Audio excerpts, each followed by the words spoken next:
दोस्तों, मैं अशफाक अंसारी और आप देख रहे हैं आज तक न्यूज़। इधर सऊदी अरेबिया के जज़ान रीजन में एक और ऐसा मामला सामने आया जिसमें सऊदी शहरी का सर कलम कर दिया गया, लेकिन इसमें मामला ज़रा मुख्तलिफ है।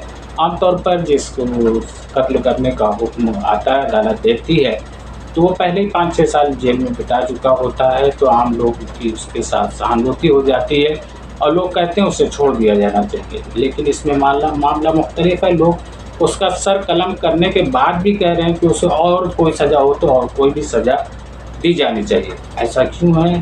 तो ज़रा भी इस बात को मुलाहिज़ा फरमाइए कि जिस शख्स को कत्ल किया गया, जिसकी अदालत ने क़िसास के तौर पर कत्ल करने का हुक्म दिया, उसने अपनी सगी दादी का कत्ल किया था। बताइए, हम लोग जो अपने माँ बाप और दादा की खिदमत करते हैं, उनके लिए दुआएँ करते हैं, और इस बदबख्त शख्स ने अपनी उसी बूढ़ी दादी का कत्ल कर दिया था।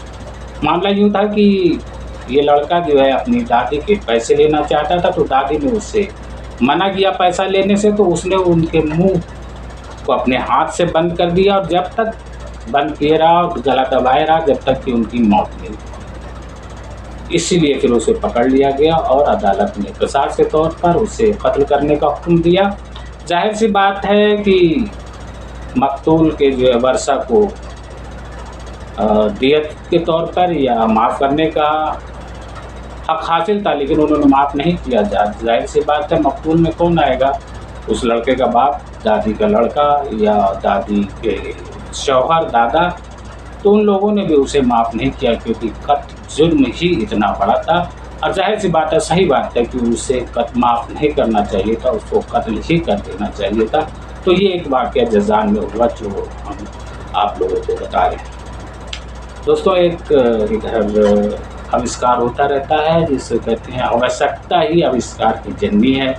वैसा ही एक आविष्कार एक स्टार्टअप कंपनी ने इंडिया में किया है कि बैग, अमूमन क्योंकि बैग लोगों के लिए बोझ का काम करता है, उसको ले जाना एक दुश्वारी का काम होता है, वही उनके लिए आसानी का काम करेगा। इस कंपनी ने एक ऐसा बैग मुतरादिफ कराया है कि जिस पे बैठकर जिसको आपको ले जाने की ज़रूरत नहीं, आपको पकड़ के खींचने की भी ज़रूरत नहीं, वो आपके साथ साथ ऑटोमेटिक चलेगा। और अगर ज़रूरत पड़ी, आपको ज़रूरत है, तो आप उस बैग पर बैठ भी सकते हैं, बैठ के चल सकते हैं। वो 7 किलोमीटर पर आवर की स्पीड से आपको लेके चलेगा। तो ये उन लोगों के लिए ख़ास तौर से बहुत मुफीद है जो कि अमूमन विदेश की यात्रा करते रहते हैं। उन्हें गेट से लेकर, उन्हें बाहर टर्मिनल से लेकर गेट तक जो है कई किलोमीटर का सफ़र तय करना पड़ता है। मुझे भी कई बार, मुझे अब की बार सऊदी अरेबिया आने में फ़्लाइट लेट हो रही थी, तो मुझे दौड़ के मैं कितना 1.5-2 किलोमीटर चलाऊँ, मैं ही जानता हूँ कैसे मैं चलाऊँ, कैसे मैंने फ़्लाइट पकड़ी है। तो उन सब वक्त के लिए ये बहुत ही आसानी का काम है कि आप उस बैग को ले जाने के साथ आप उस पर बैठकर आराम से चल सकते हैं, गेट रोड तक पहुँच सकते हैं। तो एक बहुत ही अच्छी चीज़ हुई जिससे कि अभी ये शायद तजुर्बे की हालत में है, अभी कमर्शियली इसका प्रोडक्शन शुरू नहीं हुआ है। जब शुरू हो जाएगा, मार्केट में ये दस्तयाब हो जाएगा, तो उन लोगों के लिए बहुत ही सहूलियत की चीज़ बन जाएगी। इस वीडियो में इतना ही। अल्लाह हाफ़िज़।